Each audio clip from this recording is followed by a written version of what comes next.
Mercedes have to try and make life as uncomplicated as they possibly can right now. Give the two drivers a nice drivable Aston Martin type car that'll take them to the finish, hopefully. And with two guys like that, they should be on the podium with at least one of them. And in the test, I've got to say, I was absolutely blown away by Oscar Piastri through there. I thought he was just superb.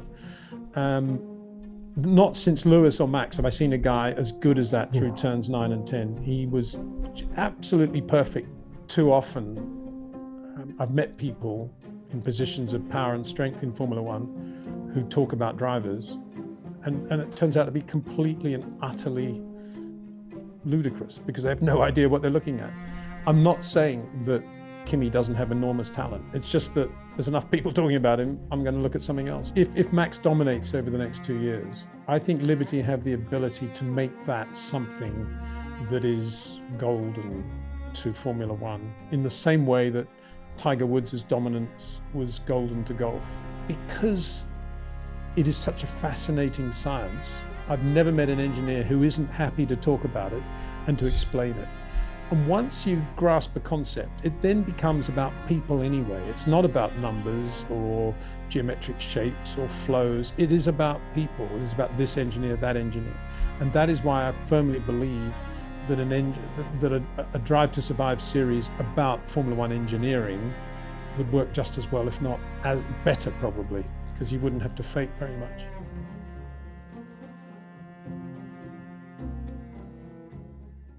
Hello and welcome to another episode of the F1 Hour with me, my friend, the GOAT. I've got to do it every time, Peter. It would be remiss of me not to. Cameron, stop it. The GOATiest of all F1 analysts and broadcasters, my friend, your friend, Peter D. Windsor. How are you doing, sir?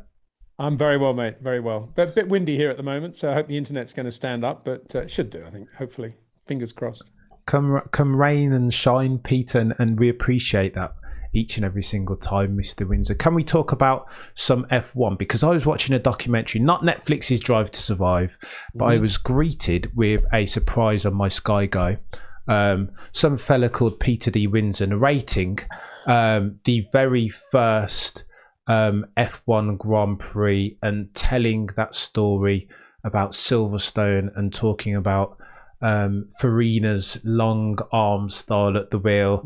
Peter, honestly, this thing was incredible. Talk to me about the process of narrating that and how you remember the very first F1 Grand Prix ever. Historic stuff, mate.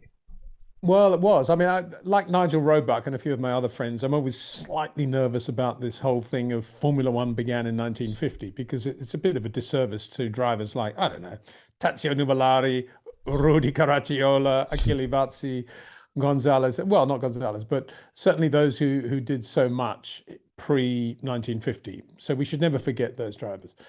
But having said that, of course, in terms of the FIA World Championship, it did begin at Silverstone in 1950. I mean, one of the questions, which I don't think we really got into in the documentary from memory, was why it was Silverstone. You would imagine it would have been the French Grand Prix, given the history of France in Grande Épreuve racing prior to that. And I think from all the investigation I've done, apropos anybody that might be interested, is that we should be giving a massive thanks to Lord Howe, who was a very, very fast racing driver in his own right, but then became, I think he became a member of Parliament, or certainly was in the House of Lords, one of the two. And he put a massive amount of pressure on the British government to pressure the French into letting us have the Grand Prix. But the key to it was the attendance of the King and Queen. And once the royal presence had been confirmed, then Silverstone nimbly went up the ladder to May and got the race. And so they are. I don't think anybody else at the time really thought too much about it was the inaugural round of the World Championship. I think the French were still very happy to have the French Grand Prix, as were the Monegasque and so forth. But at the time, it was a very, very forward-thinking move by Earl Howe to have pulled that off. And I think we should owe a great debt of thanks to the Guild of Motoring Writers of all clubs for the wonderful colour film that they commissioned to be made during that weekend of the 1950 British Grand Prix. It's owned by the Guild of Motoring Writers. I think the archive is with the Bewley collection. which is a great place for it to be. But there's some wonderful shots in there. Literally, you see the king and queen with little Elizabeth on this sort of scaffolding stand. You see the crowds. You see the car parks, and of course, you see those Alfettas all lined up and blitzing the race as they did. So that's all in living color too. So when we went through all that, it was almost as if it was happening yesterday, and we had to try and relive what it was like to have been there in 1950. And one of the most impressive people to whom I spoke about that was Michael T, Stephen T's dad, who's a very good photographer, very young at the time, I guess. Yeah, would have been. But he was there and he was on the grid, and he said the noise, the sound of those four Alphas leaving the line. And don't forget, the start then was on what would be today the back straight, I guess. Well, it wouldn't even be the back straight, but it was before the old woodcut corner. And he said the sound of those Alfettas accelerating as one down into the first corner, it just blew his eardrums. And we don't think too much about that today because we go on about V10s and V8s in the good old days. But those Alfettas, those Alfettas certainly had it. And then, of course, it was Farina that won the race and not Fangio. That was an interesting thing as well. And actually won that first world championship as well. And Farina was a driver that Stirling Moss said he just thought he looked elegant behind the wheel. So Stirling thought, I'm going to go for that look as well with the arms. And of course, it became a very significant way to drive, particularly when reclining driving positions came into Formula One in '62.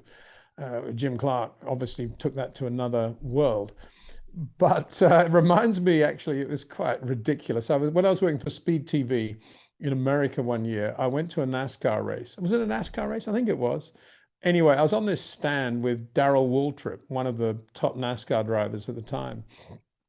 And it was all live TV, and there was a big crowd around. I mean, nobody had a clue who I was, of course, but they're all there to see Darrell.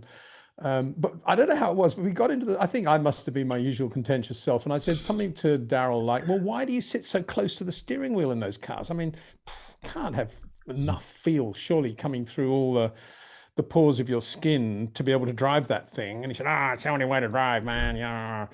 And I remember I said to him, so Giuseppe Farina had it all wrong, did he, Darrell? And Darrell looked at me as like, who is this idiot? And what is a Giuseppe Farina? But anyway, here's another one. I think we finished on this note, did we not? Last time, Farina, when you think about what he did at Silverstone, 1950, and he lost his life in a Lotus Cortina in a road accident. I mean, to me, that's still the most bizarre thing.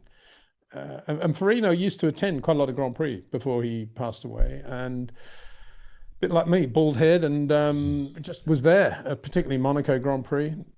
Bit of a tough nut from what I gather from Stirling Moss. He didn't want to spend too many laps behind Farina because there'd be quite a lot of stuff coming out from under the car. But I don't know. I've been rambling on, but to go back to that race, it was a great race. No Ferraris there, which in a way said a lot about Ferrari, didn't it? Until you pay us the right starting money, we ain't going to come, even if it is the opening round of the World Championship.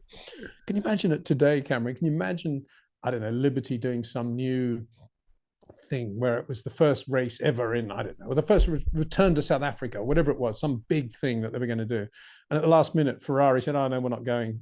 And you imagine what that would do today.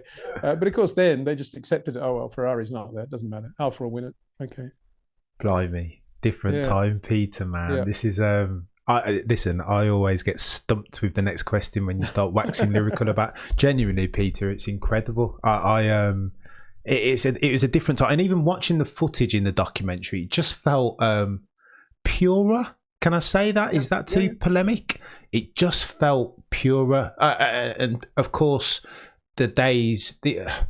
long before the days of monetization and liberty and social media, it looked like racers just racing, no complications, and these guys were prepared to put their lives on the line to do the thing that they loved. And it's a massive paradigm shift from what we're seeing in 2024. Not better or worse, but very different, right?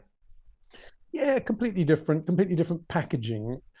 I'm not convinced that the actual drivers are any different today from then. I'm talking about the top level drivers now. Obviously, you had a lot of privateers that could just go and buy an ERA or an old Largo Talbot or whatever it was and go racing. and they would get a place on the grid, unlike today. But in terms of the top guys, the Farinas, the Villarezes, the Fangios, the Gonzalez, the Ascaris, I don't think they were very different from the Hamiltons and the Verstappens. I think they all do it for the same reason. They love the art of driving and driving well and winning, obviously, beating their fellow competitor. But they're artists. They want it's all in search of the perfect lap as well as the perfect race.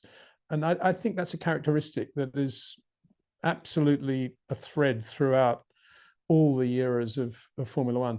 I don't think, of course, you can compare the greatness of one driver from one era with another, because all the parameters are different from one era, whether it be the cars, whether it be the circuit safety, the number of races, the way you qualified the car, whatever you want to look at, everything is changing all the time. But in terms of a common thread, I think it's there. I mean, I was just, before we started, I was just looking at this Stirling Moss. I just had it here because I'm using something from here for the upcoming exhibition. And I was just reading the back of this paperback, and there's a quote from Stirling saying, driving's never monotonous. Monotony in life would drive me mad. And I thought, well, that's Stirling all over. Got to get on with it, boy. Yeah, everything's different. Every corner, every lap was different.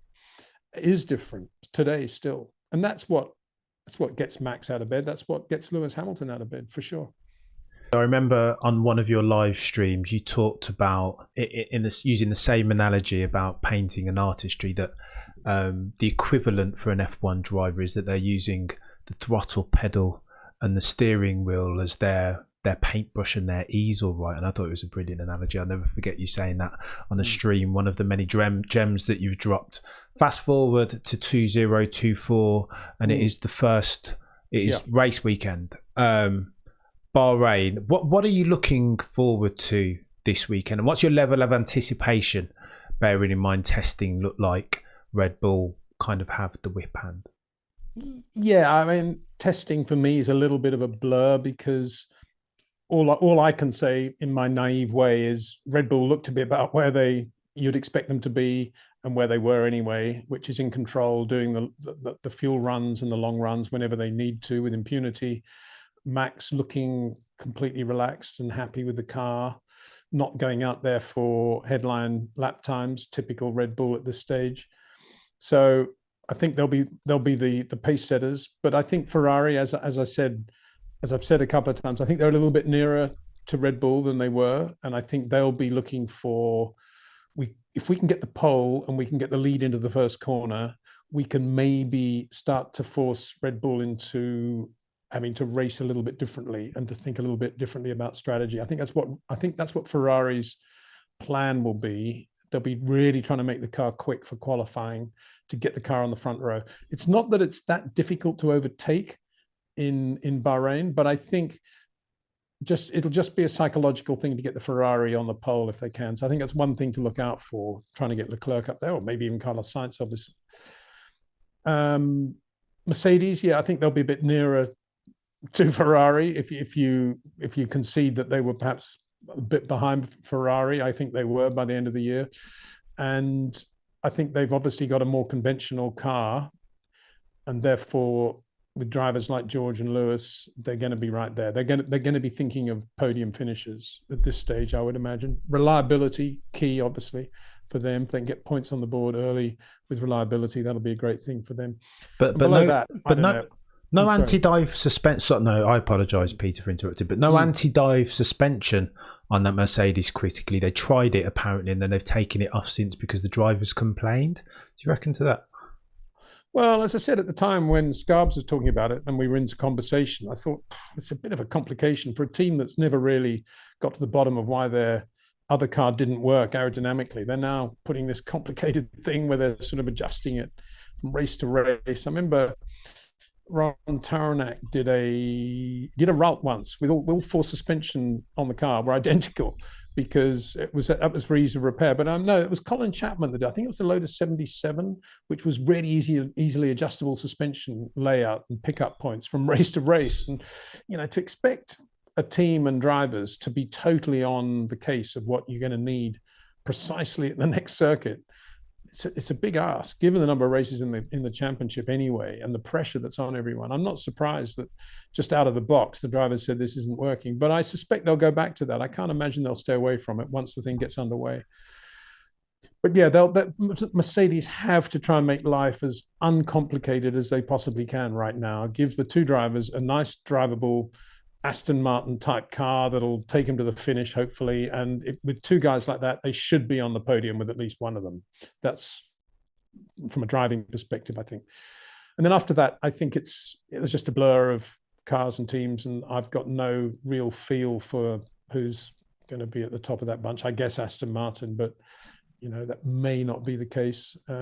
It's just so difficult to tell. And I'm not that worried about it because I think it'll be different from circuit to circuit anyway. So predicting what might go on in Bahrain is, and so what am I actually looking forward to? I'm looking forward to watching, assuming we get decent TV views, to watching them go through turns 9 and 10, which I still maintain is one of the best bits of racetrack in the world, because what happens in 10, which is the very slow left-hand hairpin, is you get a big tick or a big cross in the long straight after that corner. And that corner basically begins with that 6-gear kink left-hander turn 9, which is flat in 6. And everything you do thereafter is, as I say, is colored by what happens in the straight afterwards. So what they do into 10 is really critical. And that's where you see, I think, the very great drivers doing what they do well. And in the test, I've got to say, I was absolutely blown away by Oscar Piastri through there. I thought he was just superb. Not since Lewis or Max have I seen a guy as good as that through turns 9 and 10. He was absolutely perfect every lap and giving himself a beautiful, flat, big, wide area to get the car stopped into 10. And I can, absolute prediction now, if he's in a situation where he's got guys in front of him or guys behind him in the race, that's where he's going to be either taking advantage of their mistakes or pulling away from them. And that's, I'm really looking forward to seeing that. Max was great through there. I'd say Max and Piastri were the two best. I saw Charles was not quite there. He was a little bit more edgy. It looked like he was, that's where I want to be, but I think I need to get a little bit near the apex of 9. And Lewis, I didn't see Lewis that much, but he didn't look to be the Lewis that I've seen in the past through there. But I think that's just because it's testing. I mean, Lewis, more than anything, is a race driver these days. So I'm sure he'll be right there. But I thought Piastri was just superb through there. Interesting that you say that about Oscar, Peter, because Lando's come out and been super conservative, almost downbeat on the potential upside of the machinery that he'll be peddling for 2024, saying that McLaren aren't where he'd expected them to be. Yeah, maybe. I don't know. Again, until we actually get to the weekend and we see them all. Well, it's not the weekend, is it? It's tomorrow, Thursday. And until we actually see them all together, it's very difficult for even for Lando to say that, I think.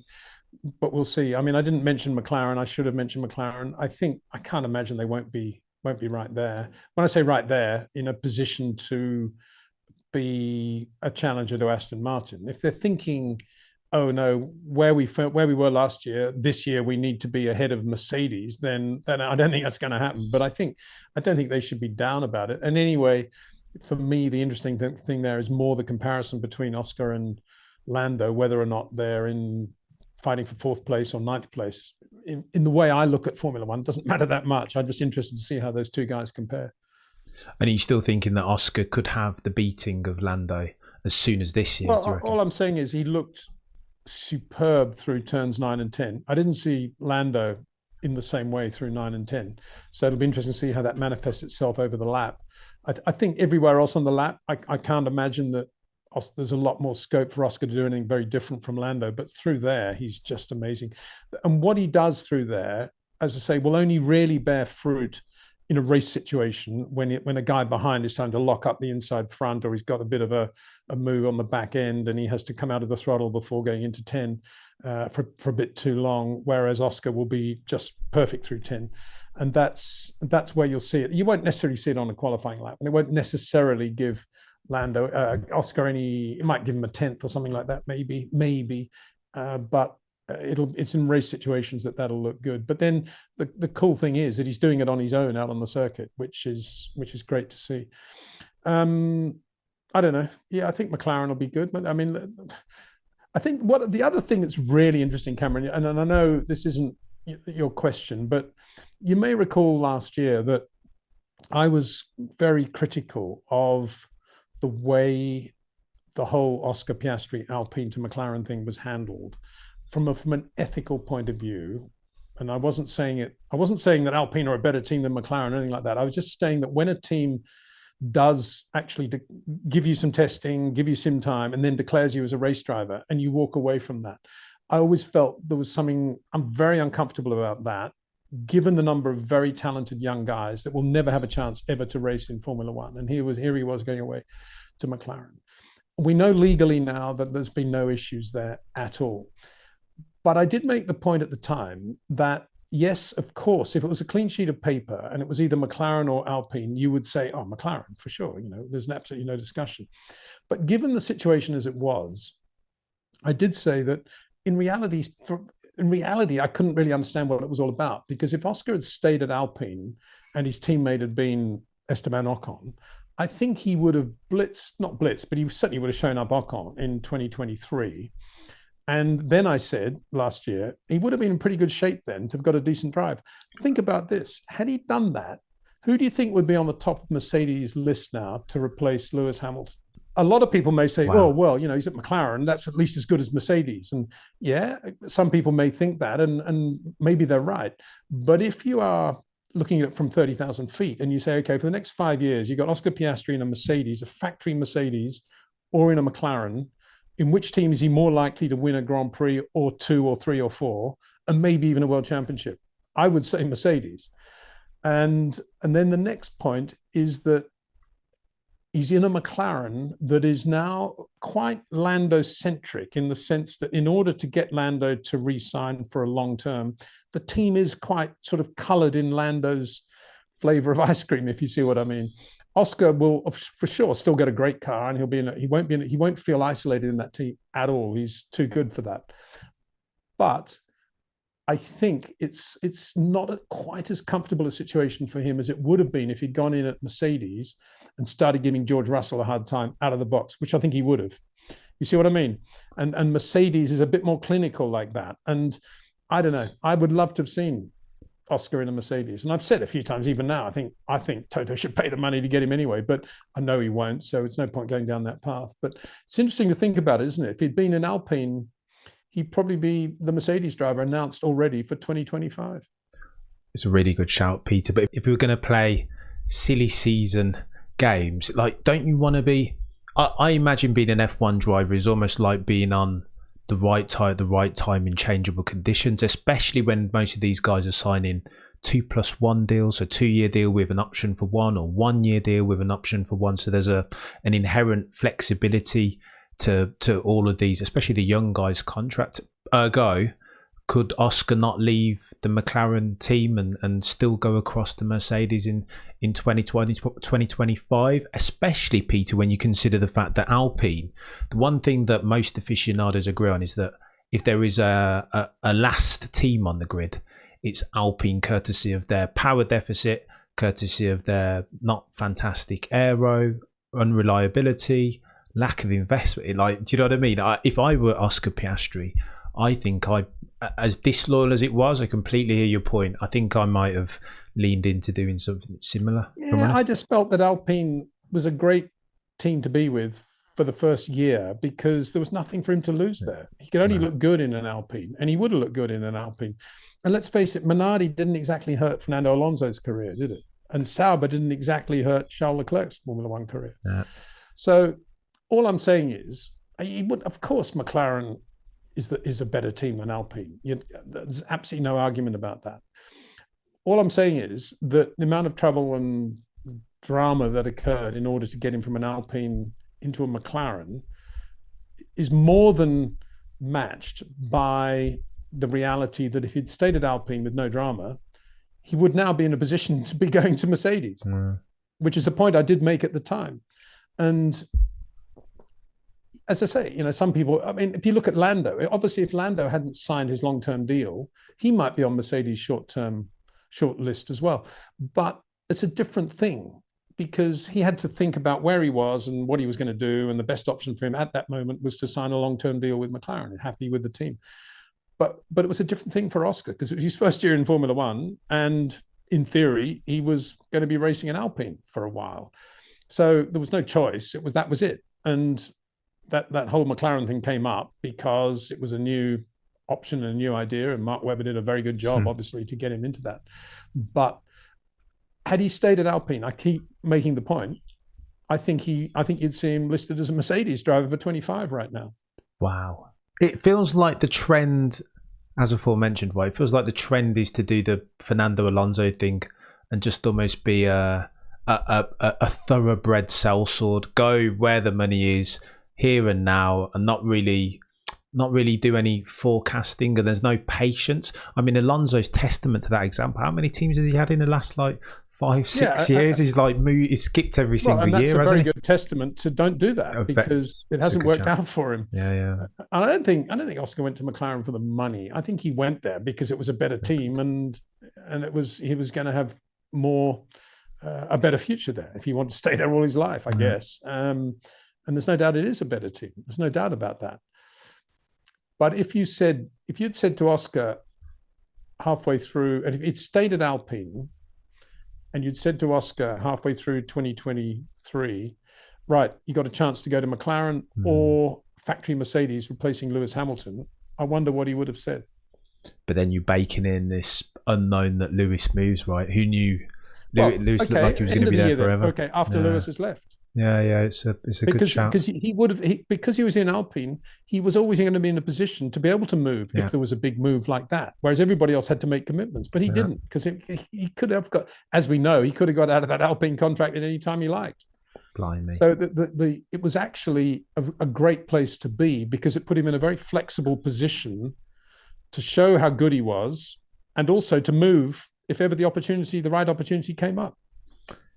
It's a really good shout. Sound thinking. It is difficult though, this right place at right time, and I empathise a bit with Oscar, but I think you're right, especially with the benefit of hindsight. Since that Lewis seat is now available, Oscar might find himself. He might be just a tad bit rueful, let's say. But then, except I'm not saying it with the benefit of hindsight because I did actually say it at the time. True, you did. Is a good shout. Although. One Andrea Kimi Antonelli due to debut in F2 quali Thursday at 1:45 p.m. GMT. He might have thrown a spanner in that works because it sounds like Toto has his eye very firmly on having Andrea Kimi Antonelli in that seat at the very latest in 2026, right? As it is at the moment. Yeah. But if Oscar had been truly available, and said, right, I want a 5-year contract, do you think Toto would have said, nah, Antonelli's too good. He's much better than Piastri. I'm going to just put in a plug-in driver for a couple of years until I can get Antonelli. I don't think he would have. I think even Toto would realize how good Oscar Piastri is.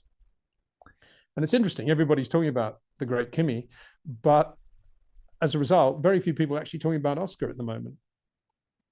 The whole Oscar Piastri thing sort of died down until the next time he does something brilliant. So, Peter, would you take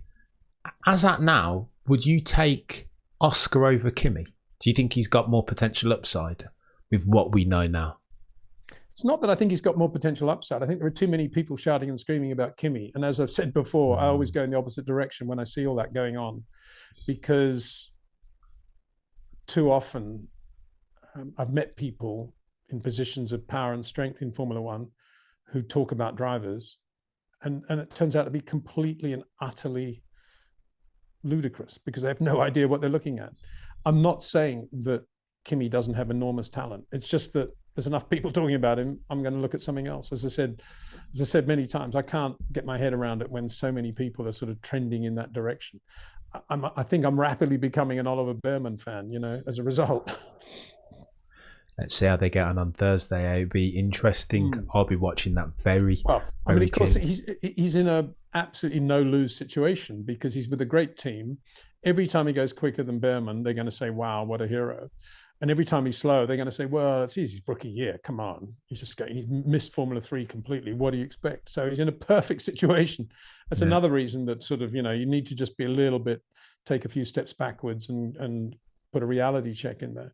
And to be fair to him, he's already come out and spoken about the difficulty that he had in Bahrain wet weather testing with, of course, not necessarily the transferable skills, but physically he said that he struggled with the new Gs, struggled with the ferocity of the brakes and the downforce. And I think those are to be anticipated. Let's not forget that this should be his year in F3, not F2, given he's only a Formula Regional winner. Yeah, but he's joining F2 at a perfect time with the new car, which is actually based around having very small, light drivers in a comfort zone that they've never had before in terms of steering and brakes. So I don't know what that's all about. I mean, if Tatiana Calderon can drive the car as well as she has in testing, and she has driven it extremely well, then he should have no problem whatsoever. Going to be very, very interesting. Finally, Peter, super generous of your time, as always.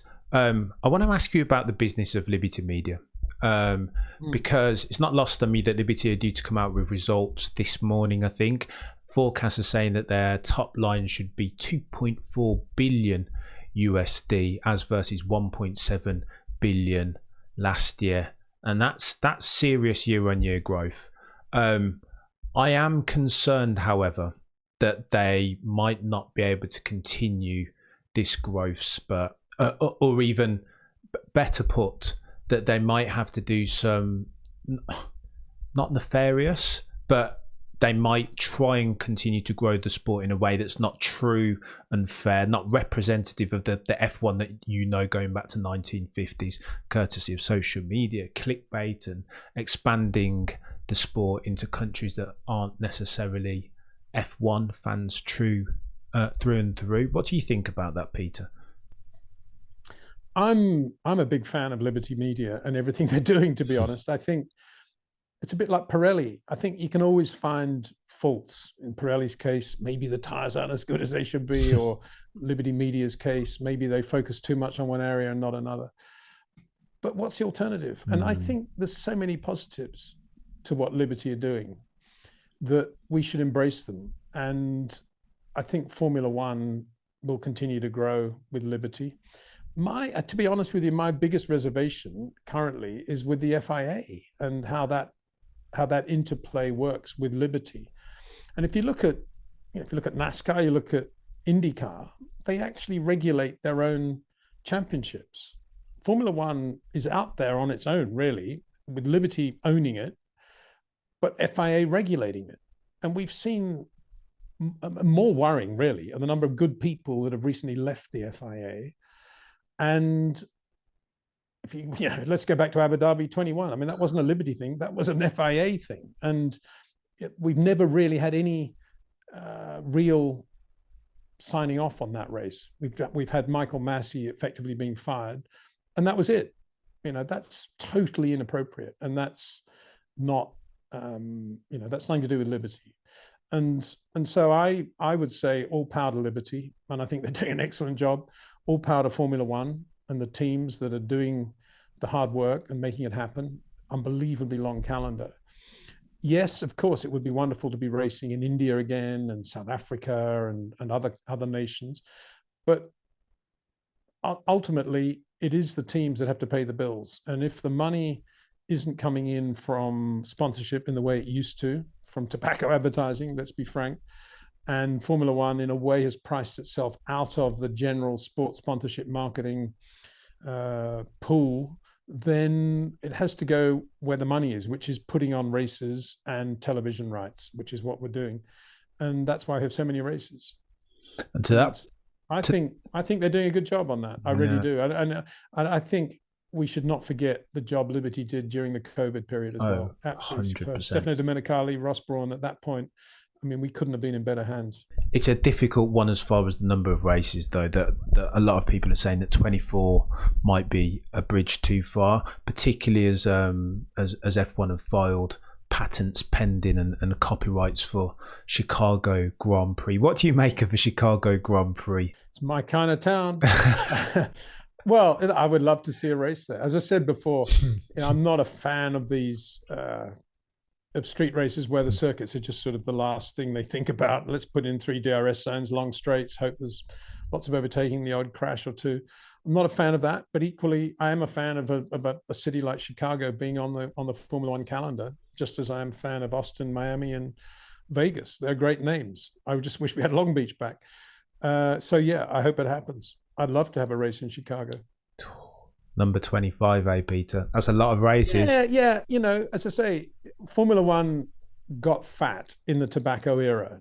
And at no stage did anybody that I know in Formula One, I knew quite a lot of people back then, say, we need to prepare for the future because at the moment we're spending everything we get. We haven't got a savings account anywhere. This isn't going to go on forever. Look at other sports. They've got problems now with tobacco advertising. We should be thinking of the future, reducing costs now so that we're prepared to go ahead over the next 10 years. Nobody thought that way. Formula One teams only think 3 months in advance at the most, and even that's too long term for them because they're just paying bills all the time. So nobody thought ahead. And when suddenly the whole tobacco advertising thing ended, everybody went into panic mode because there was no source of replaceable income. And the only thing they could do then, luckily, Bernie had then started to really get sorted on TV rights, was to put on races and make money from promotional and TV rights money. And that's where we are today. We're still there today.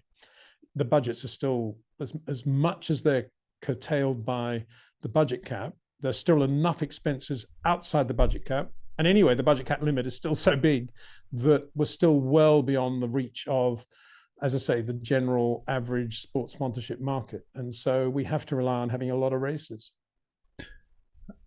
That of course, Peter, is true. And I think that's the world that we're living in 2024. It's a direct result of not preparing for the future. And yeah, it's not great. And a lot of fans would think it's a bridge too far to have 25 races. And maybe they're going to go down to having 2-day races. I don't know, no qualifying on a Friday or not even running on a Friday. I don't know what the future will be, but I don't see that it could be any other way. I don't see how Formula One is going to suddenly say, well, we're going to reduce our costs again to 50 million a year, including driver salaries or something like that. That's really where they need to be if they really want to get genuine sponsorship. But they're never going to do that. So if they're short of that, they need to just go racing. That's the way to pay the bills. I'm so keen. No testing, because that doesn't pay the bills. This is true, but the guys need testing, don't they, Peter? This is another sore point that everybody's been complaining about, not least Fernando Alonso. Of course. But then again, where was Fernando because he was there in the back end of the tobacco era. I don't remember Fernando saying we all need to take salary cuts and we all need to reduce costs because tobacco money is not going to be around forever and we need to think of the future. Nobody thought of the future. That was the problem. In life, normally, when you're earning well, you don't just spend everything you got. You kind of reluctantly open a savings account or invest the money somewhere or do something to sort of, so that you wake up the next day, you're thinking a little bit of the future. But Formula One never did that. As I say, it's just not the way Formula One is. And so they will just spend. And then suddenly there was no more money to spend. And so we just go racing and forget testing. And that's why it's there. So it's no good Fernando complaining about it because he was at the back end of the tobacco era. Part of the problem, not part of the solve. Geez. No, it's going to be interesting to see how this thing develops. And I'm praying that we get a season that's, in all probability, it's not going to happen, but a season that kind of captures the imagination again and keeps eyes on it. But it's interesting though, Cameron. Yeah. A lot of fans like you are saying, let's hope it's a great close racing season. But you've just given the numbers of Liberty's expansion over the past 12 months. And that was after a relatively boring Formula One season. So you could also say Liberty have done an amazing job of enabling Formula One to continue to grow, despite what the fans may say is really boring racing. And that's not easy. That's a reason we really should embrace Liberty, because that's not an easy thing to have pulled off. They're doing a sterling job, Peter. With my business cap and my accounting cap very firmly on, they're nailing it. I suppose the only point of contention is that you almost want to do it on a like-for-like basis, so that they've had more races, ergo they will get more income from the races. I think they're diversifying their portfolio, more social media, and monetizing very cleverly as far as Netflix's Drive to Survive. They are doing some very clever things. I think if I were in a business meeting as the resident accountant, my question would be, like you've said, how sustainable is that going forward? They've capitalized on COVID, they've capitalized on the popularity of Drive to Survive, and they've done really, really well on the back of a blockbuster 2021 season.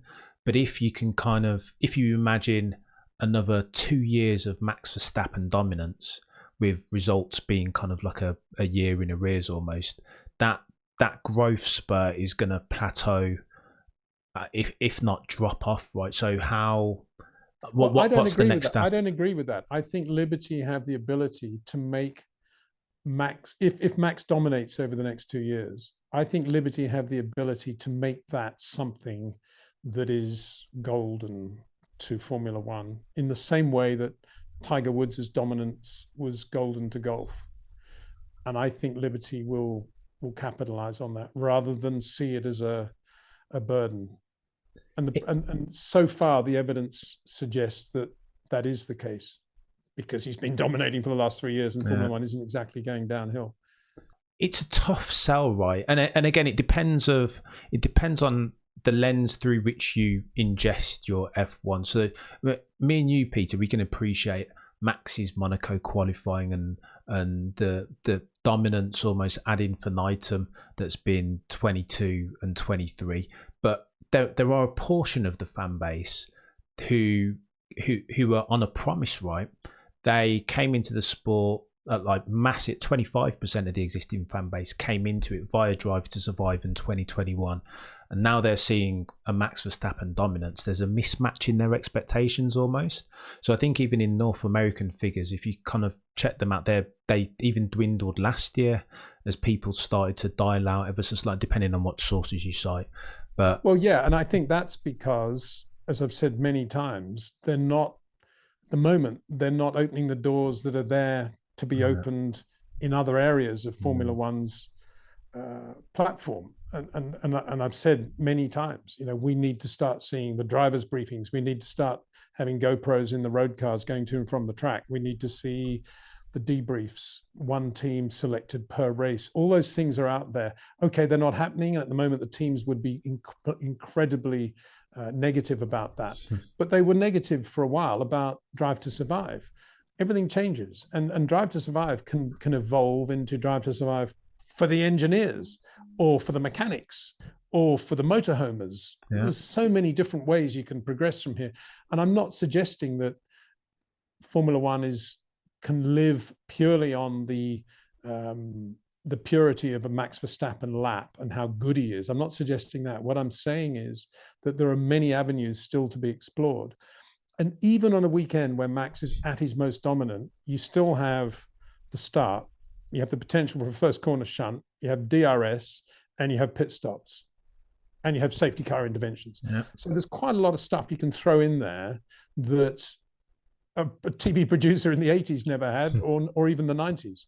So there's a lot of stuff they can still do to mix everything up. If the viewing figures are not correlating to the number of viewers of Drive to Survive, if the actual live viewing, that's a disconnect between the product that we're seeing from the racetrack and what Drive to Survive is giving to the public.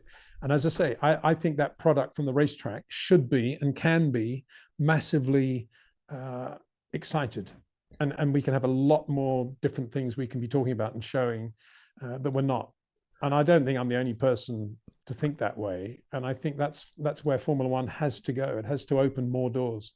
Like, I watched a couple of episodes of Drive to Survive recently, and I think what you're talking to, Drive to Survive goes halfway there. And this is not to cast all Drive to Survive episodes in the same light, because one of them was absolutely, in my humble opinion, brilliant in the way that it told the Lewis Hamilton to Ferrari story. Ridiculously insightful behind the scenes. It wasn't edited in a way that was disingenuous to the real true story.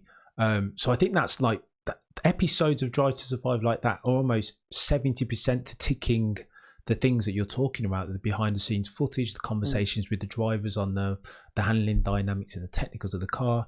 But then on the other hand, and this speaks to the many faces of Drive to Survive, on the other hand, there was an episode that spoke about Sainz and Ferrari as its subject topic. And I knew that at some point they were going to talk about Singapore, and my having watched and really enjoyed Singapore's probably my favourite race last season. I was keen for them to tell that story in a way that was true to the reality of the story, and they missed out loads of bits, Peter. And again, I felt so. I'd made a video singing the praises of Drive to Survive, and I felt a bit daft having not. Do you know what I mean? They didn't talk about how the god tier race IQ that Sainz had used to leverage the. Do you know what I mean? They missed out. Plots pieces of the plot that were fundamental. They need better people, obviously. They need you there, Cam, to help with the content and others. For sure, they should have better consultants and better people. And as I say, it's not just the current theme. What they should be doing is say, right, let's get back now to the headquarters of the Mercedes aerodynamic department and see what they're really saying about the effect of the anti-dive on turn-in and we go in there and we actually see the engineers talking about it. I mean, that's the sort of stuff we should be having. Now, as I say, the teams will be resistant and the teams will say, oh, we're going to give away our secrets. But a good TV producer, director can always work around things that are not allowed to be said. That's not an issue, in my view, if the quality of the talent is good enough. And it's just a question then of the teams agreeing to it. And I think they would, given that they need the money in order to go Formula One racing, and that's the bottom line. I think what they're missing, Peter, is good, engaging storytellers. Like your gift, I've always said it, Peter, is your ability to almost translate these very complicated mechanical and aero concepts in a way that Noddy Cameron can easily digest, right? And my wife could sit down and listen to you and understand not only the plot but the nuance of the technicals. And I think that's lacking in the sport, Peter. I think that's I agree with you, Cameron. It's nothing to do with me, but I mean the reality is I knew and I've known and still know a lot of Formula One engineers, and I get on with virtually all of them and all of the ones I've ever met. And like you, I'm a dunce. And all I ever do is ask them what they probably think are dumb questions. But because it is such a fascinating science, I've never met an engineer who isn't happy to talk about it and to explain it. And once you grasp a concept, it then becomes about people anyway. It's not about numbers or geometric shapes or flows. It is about people. It is about this engineer, that engineer. And that is why I firmly believe that a Drive to Survive series about Formula One engineering would work just as well, if not as better, probably, because you wouldn't have to fake very much. You just need that storyteller, Peter. And again, like I'm telling you, I think that's you need someone with a brain who can come up with content. That's for sure. Yeah, but again, that can't be that difficult. Peter, I'm telling you, rarify there, mate. That is a massive commodity, and a genuinely massive commodity in this. But I count those. I consume a lot of F1 content. And the people who tick that box, the ability to do that translation piece and be engaging, honestly, Mr. Windsor, I'm telling you, count them on one hand, genuinely rarefied air, and have the background knowledge and can talk about Farina and Jim Clark. Do you know what I mean? Like, it's rare, Peter. Very, very rare. And that's why I think it's also attention to detail. I think that's one of the keys to life, certainly to journalistic or indeed Formula One passionate life, is attention to detail. And that's always been, I don't know, for me, I've always been fascinated by detail. And that's what Formula One is all about. It's a detail sport, and you've got to have that feel for detail. And whether it's artistic detail or technical detail is kind of irrelevant, but detail is what it's all about. And providing you keep that detail, a lot of stories can still be told about Formula One. Yeah, honestly, you do it effortlessly and so easily, and that's why Peter Windsor's stream will get thousands of people watching. Honestly, Peter, I've got to tip my cap to you since we're talking about it, right? And that's why people will tune into your streams in their thousands, and because I'm very, very lucky. Very lucky to have such a great audience out there. Brilliant. super rare. Mr. Windsor, as always, you've been super, super generous with your time. My pleasure. People, My pleasure. if you're not subscribed to the Peter D. Windsor YouTube channel, what are you doing with your life? And then shortly thereafter, go and check out the Short Corners podcast on all good podcasting platforms to hear more of including Peter Apple Windsor. Podcasts. There you go. Amazing. Finally, they pulled their fingers out. And if you're watching this on the YouTubes, be sure to drop a like, comment, and subscribe. If you're listening on podcasting platform, please follow and please leave a 5-star review. That all helps. But thank you for listening. Thank you for watching. And between now and next time, remember, as always, to look but never stare.